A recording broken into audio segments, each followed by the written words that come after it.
Boa tarde a todos. Espero mantê-los acordados, porque depois do almoço sempre nós buscamos a tranquilidade, a paz e a harmonia. Nós vamos falar de um tema um pouco mais palpitante, que é a ansiedade e a obsessão, como consequências da vida moderna. Nós vemos hoje em dia que a ansiedade vem se transformando em um dos maiores inimigos do homem contemporâneo. É verdade que a ansiedade natural é necessária, mas ela, quando exagerada, torna-se causa de muitas enfermidades, e principalmente enfermidades que levam algum tempo depois para receberem a sua própria conclusão e resolução. Nós hoje vivemos num mundo controlado pelos horários, pelos compromissos, pelas dificuldades, pelos nossos afazeres. Vivemos impulsionados num competitivismo da sobrevivência da sociedade, eticamente egoísta e com uma predominância que nos traz a insegurança no mundo emocional das nossas relações, dos nossos relacionamentos. Nós verificamos que, para a sociedade atormentada em que vivemos, os valores materiais vêm em primeiro lugar. Então, o que nós fazemos? Nós ligamos no automático e vamos, normalmente, deixando-nos levar pela vida, apesar do que, neste complexo mundo em que vivemos, um mundo, às vezes, mais poluído em alguns lugares do que outros, nós trazemos para nós aflições de que, quando nós paramos, nós nos damos contas de que não necessitamos de tanta coisa. Às vezes, somos impulsionados pelo que a mídia ou a média escrita, falada, televisiva, nos impõe. A influência dos meios de comunicação de massa é muito intensa e também traz a ansiedade. E a ansiedade tem como origem, tem na sua base o desenvolvimento posterior de desequilíbrios emocionais resultantes em dependências. Nós vimos anteriormente a dependência à tecnologia, mas tem a dependência à compra compulsiva, tem a dependência ao sexo, ao jogo, ao álcool, à drogadição. E quando nós vamos ver, isto está sendo gerado por uma causa única, que é a ansiedade.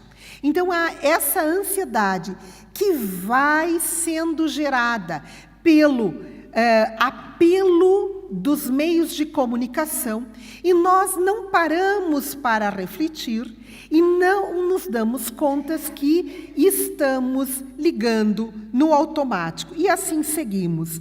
Então, contraímos depressão, ansiedade, suicídio, alcoolismo, o abuso de drogas, doenças degenerativas e assim tantas outras coisas que, quando vamos verificar, tem lá o ponto de origem, é a ansiedade.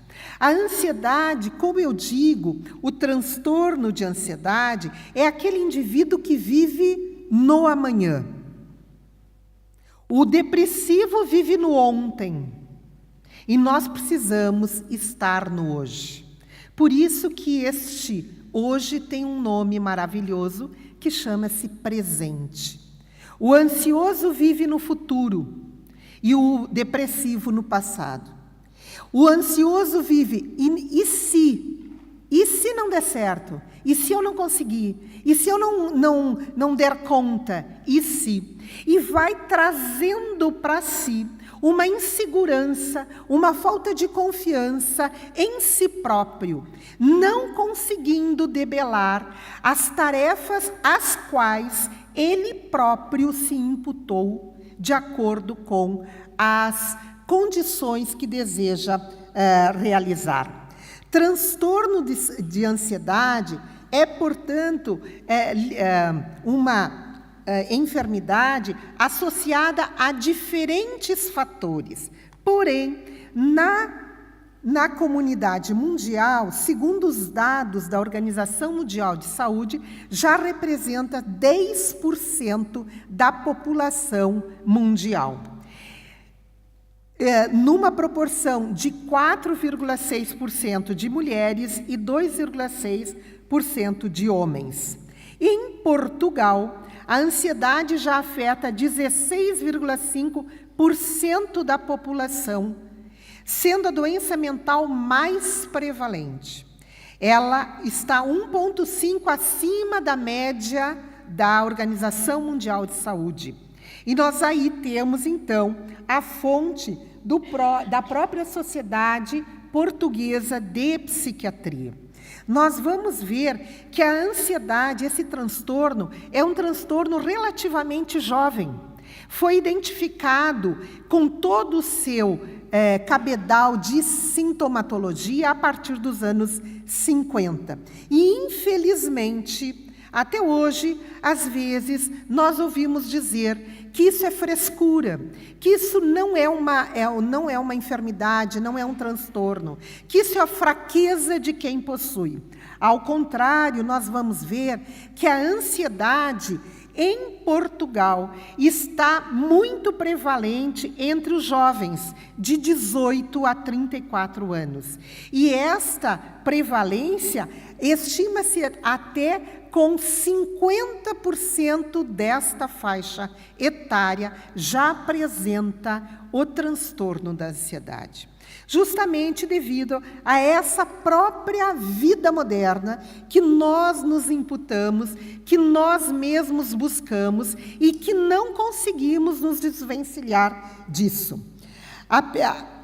Foi feita uma pesquisa online nos Estados Unidos e foi verificado que as pessoas passam, em média, 2 horas e 15 minutos se preocupando com o custo de vida, com o preço da energia, com a saúde pessoal, com dívidas, recessão, desemprego, estabilidade no emprego, com crime, com aposentadoria, com relacionamentos, com terrorismo. 2 horas e 15 minutos por dia, em média, as pessoas se preocupam com isso. Vejam como nós utilizamos o nosso tempo, que já é pouco, em relação a tudo que queremos fazer, com coisas que poderão nem acontecer, que poderão nem se darem como realidades. Esta pesquisa foi feita com em torno de 1.400 pessoas nos Estados Unidos.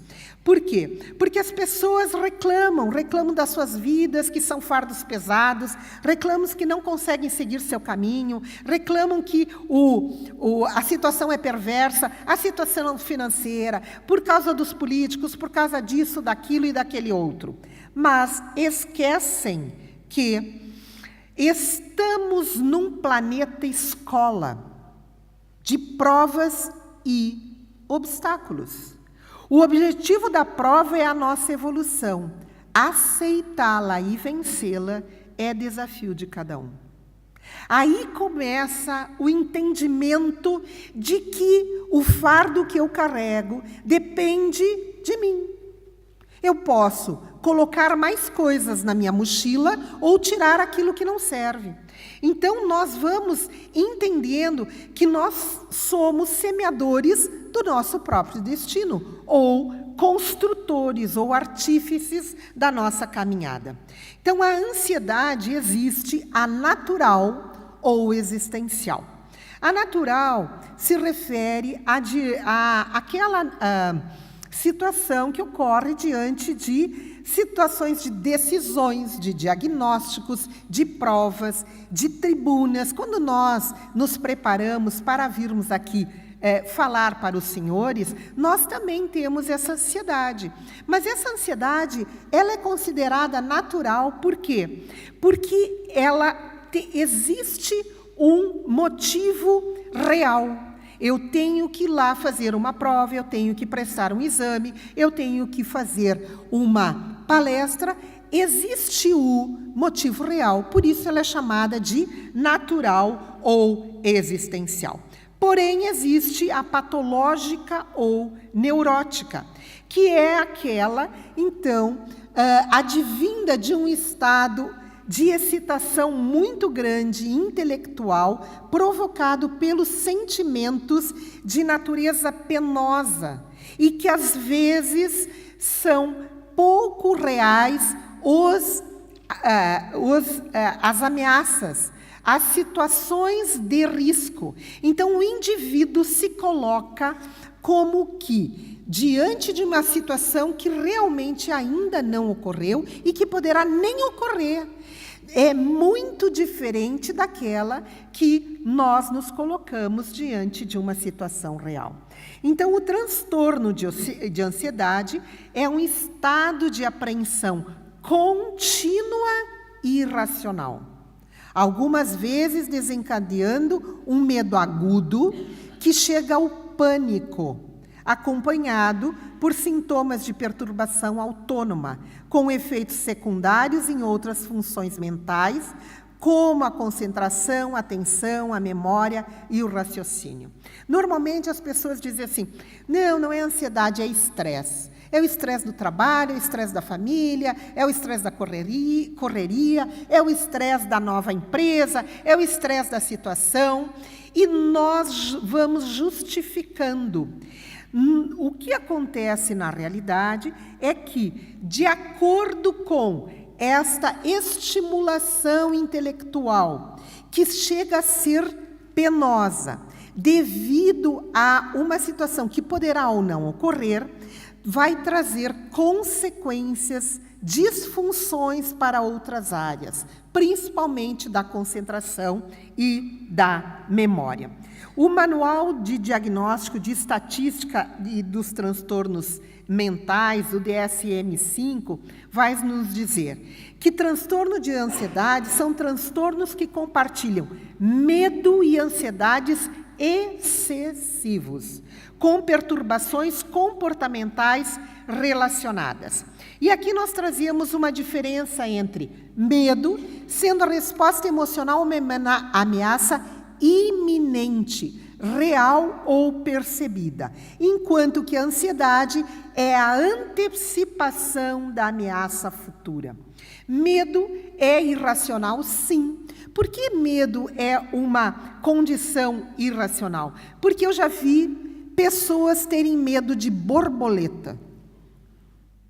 E, então, saber lá o que se passou na vida de uma pessoa que chora de medo ao ver uma borboleta. Mas é uma substância, um ser vivo, uma situação real. Porém, a ansiedade é aquela situação onde nós antecipamos uma ameaça que pode nem ocorrer, que é uma ameaça futura. Então, o transtorno da ansiedade, ele se caracteriza pela intensidade, pelos fatores desencadeantes e pelo impacto na funcionalidade.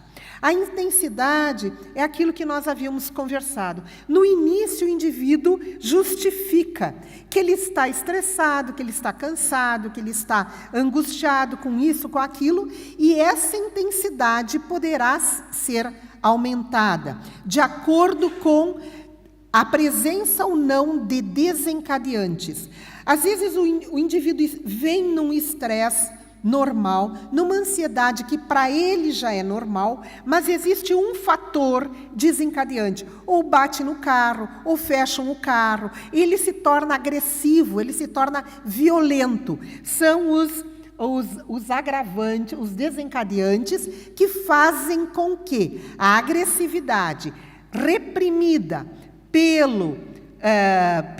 pelo quadro da ansiedade é então liberada. E ocorrendo então impacto na funcionalidade. Esse impacto na funcionalidade é quando o indivíduo se paralisa diante das suas funções normais. O medo é tanto, a ansiedade é tanto do que ainda não aconteceu, que ele perde toda a confiança em si próprio. E ele diz: eu não consigo, eu não vou sair daqui, eu não consigo mais fazer isso. Então, nós temos que entender que o transtorno da ansiedade atinge o seu pico na síndrome do pânico. É um crescente, é uma intensidade a mais. Então, existem os sintomas da ansiedade. Os sintomas físicos e os sintomas psíquicos. Os sintomas físicos são a palpitação, a rigidez de tórax, a sudorese, a secura na boca, a dor de cabeça, tonturas, dor no peito, distúrbios. Até aqui nós vamos ver que na nossa ansiedade natural frente a uma situação difícil é absolutamente normal. Às vezes nós temos secura na boca, e eu já enchi o meu copinho de água, de acordo com a necessidade de nós estarmos frente a uma situação de estresse que poderá nos incapacitar para seguir a tarefa. Quem já não sentiu a secura na boca, a sudorese nas mãos, a dor de cabeça diante de uma situação angustiante, de ansiedade ou de estresse? Porém, o medo iminente da morte, quantos indivíduos sentem a dor no peito lancinante que são levados às pressas para o pronto-socorro porque têm certeza do infarto. Tem certeza dessa morte iminente. E chegando lá, fazem toda a avaliação cardiológica e verificam que foi uma crise de ansiedade. Os psíquicos, os sentimentos de medo, pânico, pensamentos pessimistas e a incapacidade mental temporária. Esta incapacidade mental temporária, nós colocamos aqui, tentando fazer o alerta para aqueles indivíduos que, ao perderem a confiança no seu trabalho, entendem que a partir dali não conseguirão mais fazer nada. Não, eu não consigo mais trabalhar, eu estou incapacitada, eu tenho muita dificuldade. Nós temos vários amigos nossos que, em vez de diminuírem o ritmo de trabalho, que também é uma maneira de esconder a ansiedade, é aumentar o ritmo de trabalho, e ainda justificam e levam o trabalho para casa e não têm um fim de semana de descanso e não conseguem tirar férias. Não, eu não posso parar. Eu tenho filha na faculdade, eu tenho o filho fazendo pós-graduação, eu não posso parar. Eu canso de dizer, se não parar por bem, a doença para por mal. Pelo fato de que a ansiedade nesse estresse seguido vai levando o indivíduo à exaustão das suas forças. Então, nós precisamos entender quais são as causas dessa ansiedade. Frequentemente idealizamos com ansiosidade o nosso futuro. É aquilo que eu falo, o ansioso vive no amanhã. Nós atribuímos momentos felizes, expectativas irreais para o amanhã e esquecemos de viver o hoje. Então, existem as causas da ansiedade como uma predisposição genética. Já ouvimos também que podemos trazer a predisposição, mas que com o meio ambiente e o nosso comportamento, poderemos inibir a expressão desses genes. O estilo de vida, aquilo que nós falávamos, né? O workaholic, nós falamos das crianças que hoje têm muita atividade ao mesmo tempo. porque lhes são imputadas várias coisas. São cursos disso, daquilo, daquele outro. As crianças, às vezes, não conseguem tirar tempo para as brincadeiras. Os adultos, muitas pessoas que nós conhecemos, não tiram férias há anos. Férias é importante, o período de recessão do trabalho no sentido de refazimento. Eu não preciso sair um mês de férias. Eu posso tirar um fim de semana. Eu posso tirar uma semana no sentido de quebrar a rotina, de interromper. Nós já convivemos com adultos que, quando saem de férias, fazem as mesmas coisas em outras cidades do que fazem na sua cidade. Isso não são férias. E excesso de informação. Nós queremos, ao mesmo tempo, captar todas as informações possíveis e inimagináveis. Por quê? Porque imagina se alguém falar de alguma coisa que eu não estou a par. Daí, nós não vamos saber tudo numa única encarnação. Nós não vamos ficar professores mestres em todos os assuntos. Nós precisamos também filtrar estas informações. Então, é por isso que quando não se concretizam aqueles fatos que nós idealizamos para o futuro, nós aí caímos na exaustão da ansiedade. Existem os fatores causais mais específicos, como a nossa sociedade moderna, a competitividade, o excesso de informação, consumismo desenfreado, vida agitada, velocidade dos acontecimentos, pressão dos resultados e o estresse. Vamos ver rapidamente alguns desses itens que colocam como a nossa vida em xeque. Principalmente a pressão dos resultados. Eu quero hoje um resultado que eu só vou conseguir em uma semana. Eu não consigo esperar uma semana para ter um resultado. Eu preciso saber hoje o que vai ter naquele resultado. Seja uma implementação na minha indústria, seja uma solicitação de uma tarefa para um familiar, para um filho, para o esposo. São situações em que nós queremos buscar o tempo de amanhã para o tempo de hoje. E isso não dá. O estresse que toda a nossa vida moderna, todo o nosso piloto automático vai fazendo e minando as nossas bases. Por quê?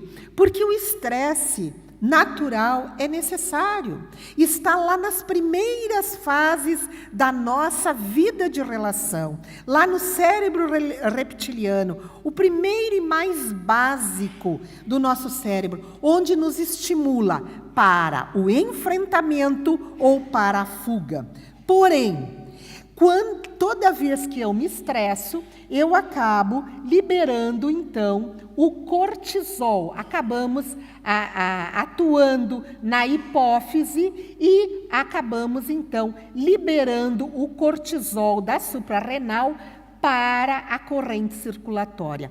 Quando em pouca quantidade, ou não sequencial, ou não frequente, ou não todo dia, isso é benéfico. Isso nos põe em fuga, se o enfrentamento é maior do que a gente pode, ou ao enfrentamento. Isso vem desde que o homem vivia nas cavernas. Quando ele saía da caverna e se deparava com um brontossauros, ele sabia que ele não podia enfrentar, então ele corria. Hoje nós não temos brontossauros fora das nossas casas, mas nós temos um tráfico que nos põe em duelo diariamente. Nós temos competitividade, nós temos vários personagens que nós assumimos, o chefe da indústria, o pai de família, o estudante, o que está fazendo após graduação,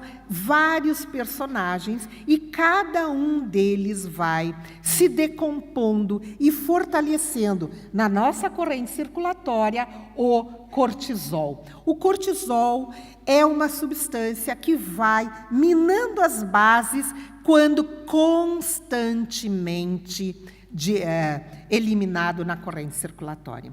Mas um dos comportamentos que mais causa ansiedade é o comportamento controlador.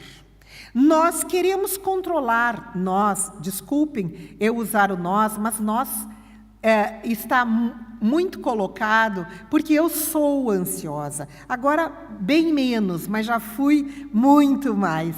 E nós queremos controlar que dê certo o que tem que dar amanhã, mas eu quero que dê certo hoje. E se não der? E se eu não conseguir? E se não for?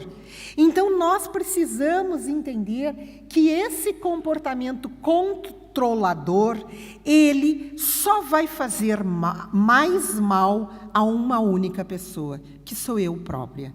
Então, os controladores são pessoas o quê? Perfeccionistas. Nós queremos do jeito que nós queremos. E nós somos perfeccionistas para conosco, para com a vida e para com os outros. E sofremos quando a coisa não ocorre como nós queremos que ocorra. Então, a vida torna-se mais leve e o ansioso torna-se menos ansioso quando ele compreende que esse comportamento controlador faz mal principalmente a ele. E ele vai pegando mais leve as situações e aceitando não só os outros como são, mas ele próprio. Então, existem vários transtornos de ansiedade. O transtorno do pânico, que é caracterizado pelas crises súbitas sem fatores desencadeantes. O transtorno da ansiedade generalizada, que é um estado de ansiedade crônica com, no mínimo, 6 meses. O transtorno da ansiedade social é aquele indivíduo que ele tem tanta dificuldade que ele não consegue mais nem ficar junto com pessoas. O transtorno do toque, que são as ideias exageradas, irracionais sobre saúde, higiene, organização, perfeição, manias incontroláveis. E também o transtorno de estresse pós-traumático, que justamente é a consequência da exposição depois de um evento traumático. Essas são as características dos transtornos de ansiedade. Existem causas bem específicas, principalmente essas. A morte do cônjuge leva o outro que fica vivo em 100% a um estado de ansiedade. Como é que vai ser agora sem ele ou sem ela? Como que eu vou fazer? Mas que isso normalmente pode melhorar em seguida ou se tornar um transtorno da ansiedade.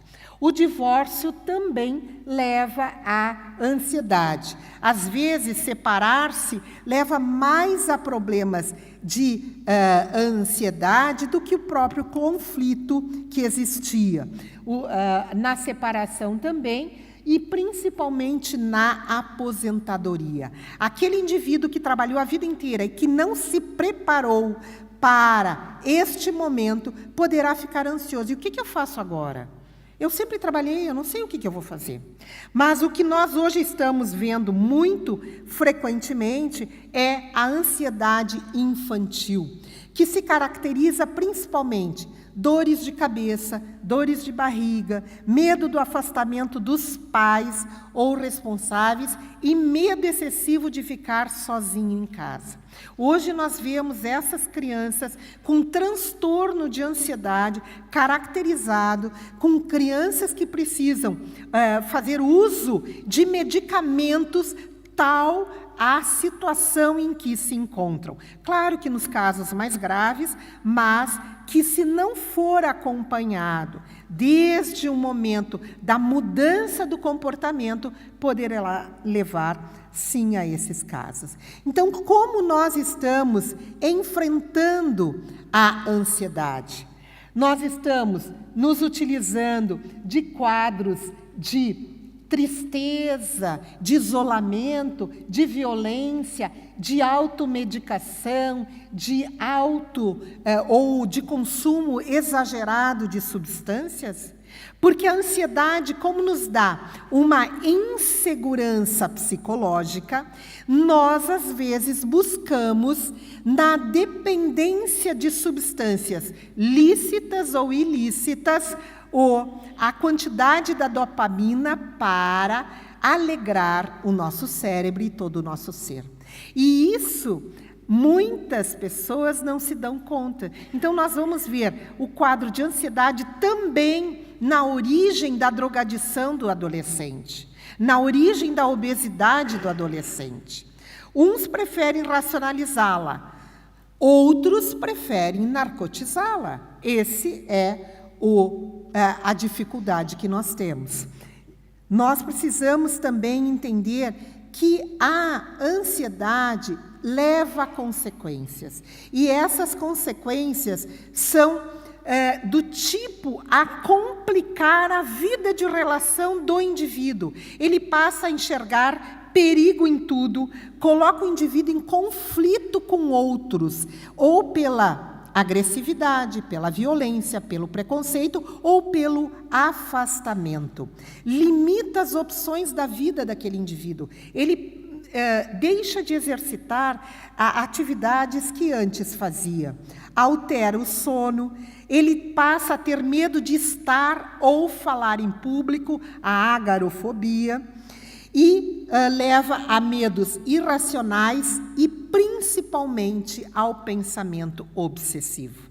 Por isso que nós juntamos o tema ansiedade e obsessão, consequências da vida moderna, mostrando que aqueles pensamentos de que eu não posso, de que eu não sei, de que eu não consigo, leva justamente ao pensamento obsessivo, me vinculando a mentes que poderão trazer, então, o somatório desses pensamentos.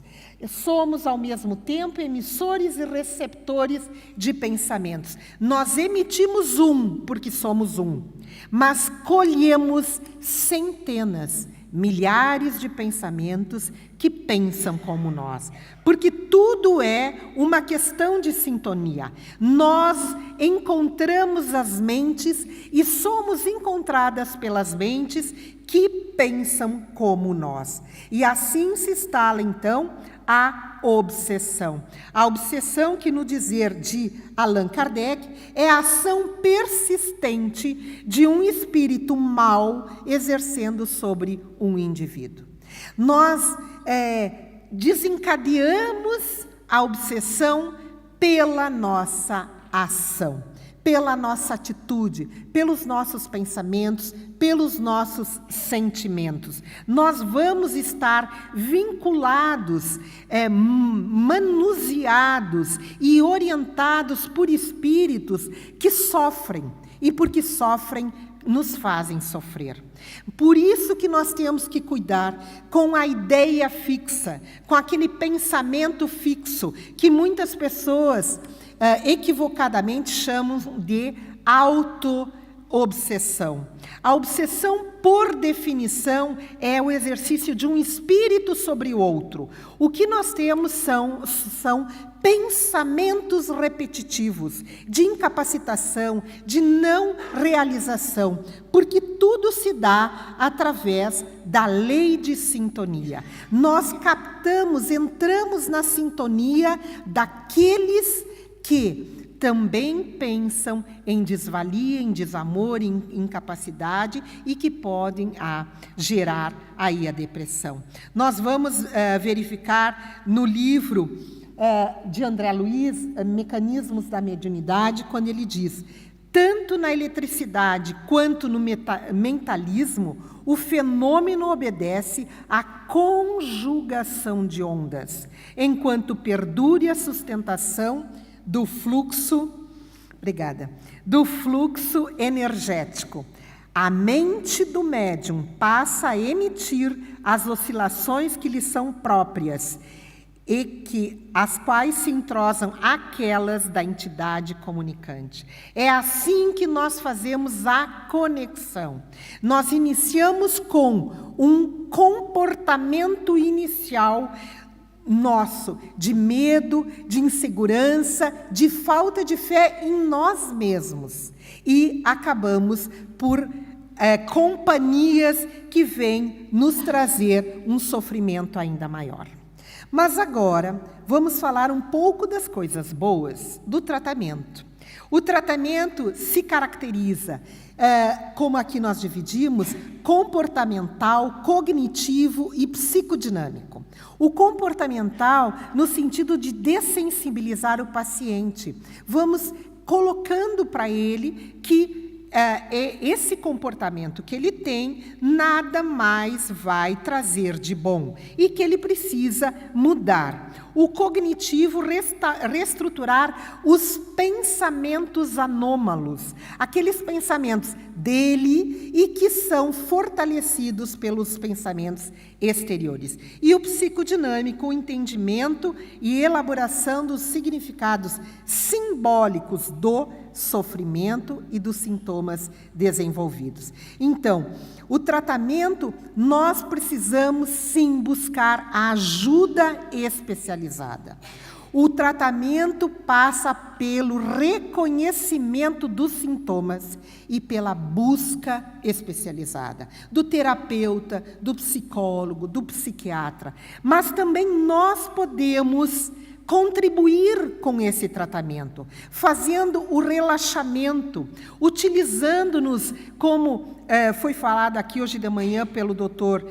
Mário Simões, pela auto-hipnose, mas também nós podemos praticar a meditação, o mindfulness, que é essa meditação que hoje está muito em voga, agora no mundo ocidental, mas que justamente trouxe uma orientação do mundo oriental, ou dos países do Oriente, trazendo a gente justamente para o foco do dia, desligando o nosso piloto automático, fazendo a nossa conscientização na presença, na atenção, não julgadora, mais consciente e menos reativa, frente às experiências da vida. Os neurocientistas já comprovam que a prática da meditação, ela estimula justamente o córtex pré-frontal esquerdo, que é o lado da felicidade.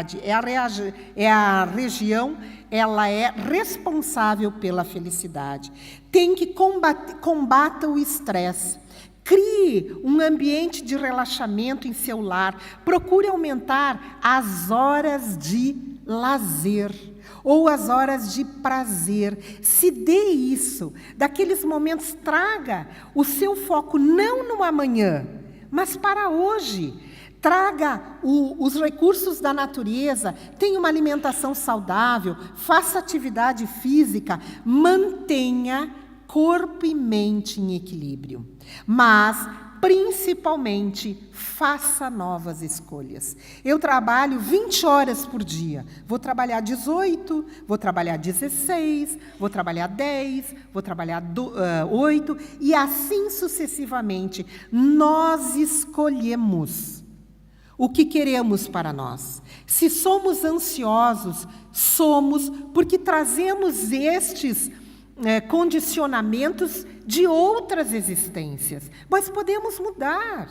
Nós estamos aqui para mudar. Estamos aqui para evoluir. Então, nós podemos sim mudar. Nós temos que buscar o autoconhecimento. Através da compreensão da realidade, do espírito que está enfermo, observamos o conceito de cura e entendemos que para se chegar a ela é preciso profundas mudanças na vida, nos sentimentos e no nosso comportamento. Nós escolhemos isso. Nós escolhemos estarmos ansiosos e evoluirmos para um quadro de um transtorno de ansiedade, de um transtorno da síndrome do pânico, ou nós podemos desacelerar esta situação e nos encontrarmos, então, ajustados ao dia de hoje. E, principalmente, desenvolva a sua espiritualidade. Não tentes mudar a sequência dos fatos. Deixe de ser controladora, Samira. É assim que funcionam as coisas. Nós não temos o poder de mudar o desenvolvimento dos fatos, dos ciclos evolutivos, da verdade. O processo espiritual é de cada um. Às vezes nós queremos que o outro faça aquilo que nós queremos. Então nós precisamos desenvolver a espiritualidade. E essa citação é de Hamed, do livro As Dores da Alma, que aqui não ficou claro. De nada adiantará teu desespero e aflição, pois a vida maior não te dará ouvidos dessa forma. Tudo aquilo que precisares aprender, discernir e compreender, chegará em tua existência repetidas vezes, até dares a devida atenção, efetuando assim a aprendizagem necessária. Não adianta a gente esbravejar. A vida maior não funciona assim. Nós é que queremos, na hora que queremos, aquilo que queremos. Essas palavras são de Hamed, no livro As Dores da Alma, e que trazem essa orientação para que nós venhamos a nos ajustarmos como Jesus nos ensinou. Ele é o farol. Ele já nos disse: olhai as aves do céu, não semeiam, não ceifam, não guardam em celeiros, mas vosso Pai Celestial as alimenta. Não sois muito mais do que elas? Por que também vos inquietais pelo vestuário? Observai como crescem os lírios dos campos. Não trabalham, nem fiam. Entretanto, eu vos declaro que nem Salomão, em toda a sua glória, jamais se vestiu como um deles. Ora, se Deus tem o cuidado de vestir desta maneira a erva dos campos, que hoje existe e amanhã será lançada na fornalha, quanto maior cuidado não terá em vos vestir, ó homens de pouca fé. É isso que nós somos. Nós não temos pouca fé em Deus, nós temos pouca fé em nós. Nós, os ansiosos, não acreditamos que tudo tem um tempo. As frutas são saborosas quando estão maduras. E o próprio Mestre vai nos dizer: não vos inquieteis, pois dizendo, que comeremos? Ou que beberemos? Ou de que nos vestiremos? Como fazem os gentios, que andam à procura de todas essas coisas, porque vosso Pai sabe que tendes necessidades delas. Hoje nós trocaríamos isso aqui por todos os materialistas. Por todos os materialistas que só querem a matéria. Buscai primeiramente o reino de Deus e sua justiça, que todas essas coisas vos serão dadas de acréscimo. Assim, pois, não vos ponhais inquietos pelo dia de amanhã, porquanto amanhã cuidará de si, a cada dia basta o seu mal. É isso que nós temos que compreender, que o amanhã a Deus pertence. Nós temos que estar no hoje.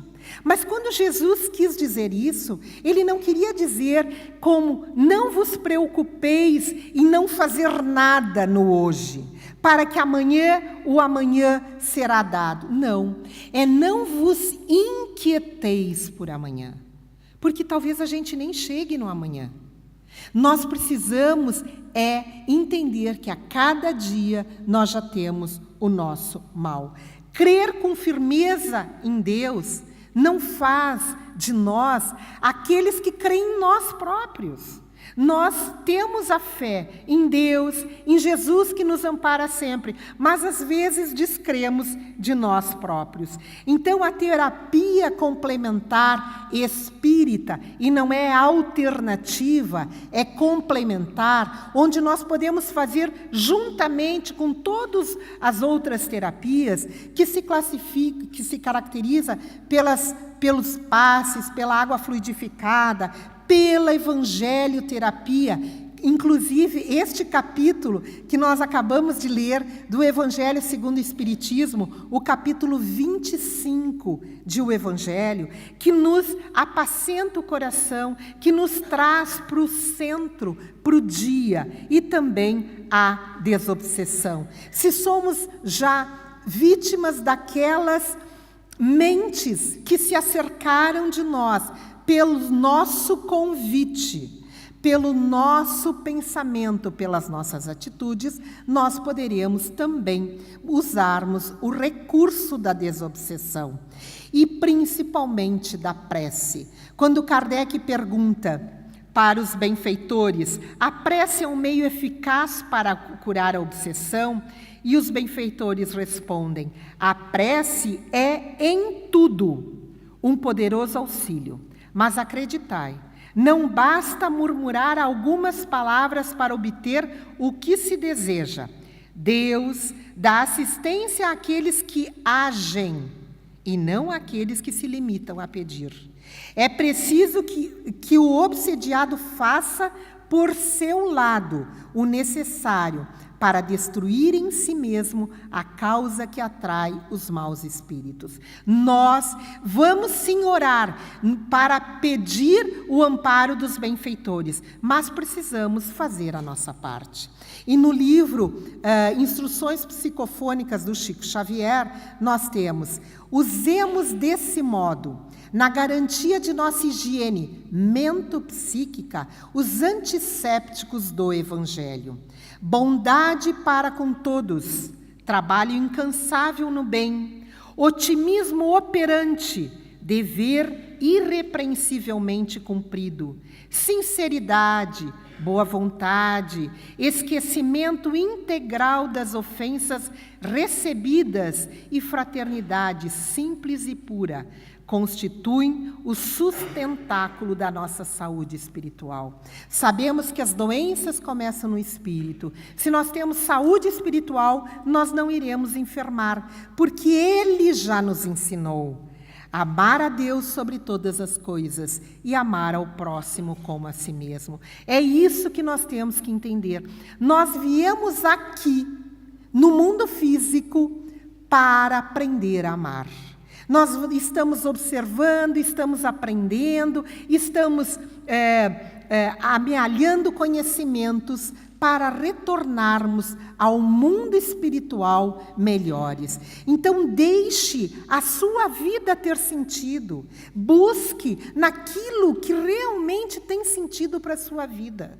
Não são as coisas materiais, são as coisas que preenchem o seu espírito. Faça planos, curta os amigos, brinque, saia de férias, se dê esses momentos de prazer.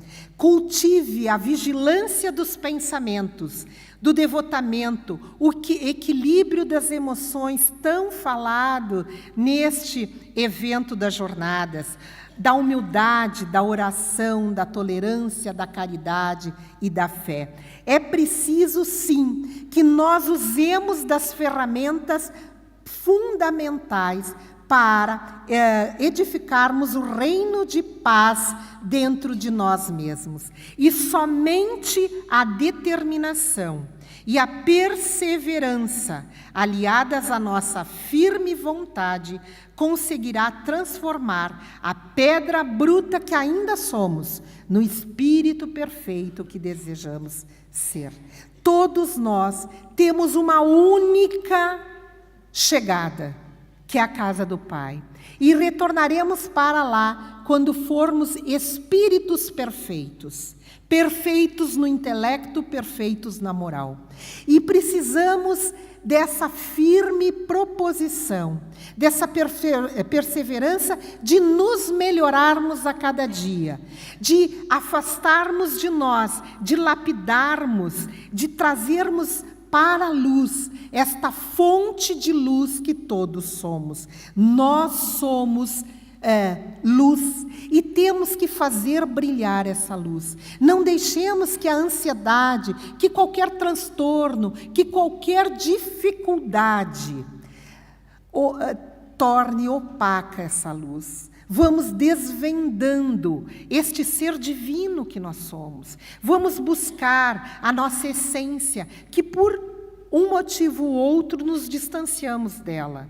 E quando nos distanciamos da nossa essência, que é o divino em nós, aí nós sofremos. Aí nós contraímos as doenças, aí nós nos debilitamos. Nós agradecemos pela atenção, lembrando que cada um de nós compõe a sua história.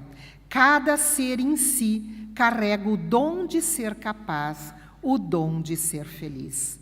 Muito obrigada, Portugal. Muito obrigada, Rosarinho.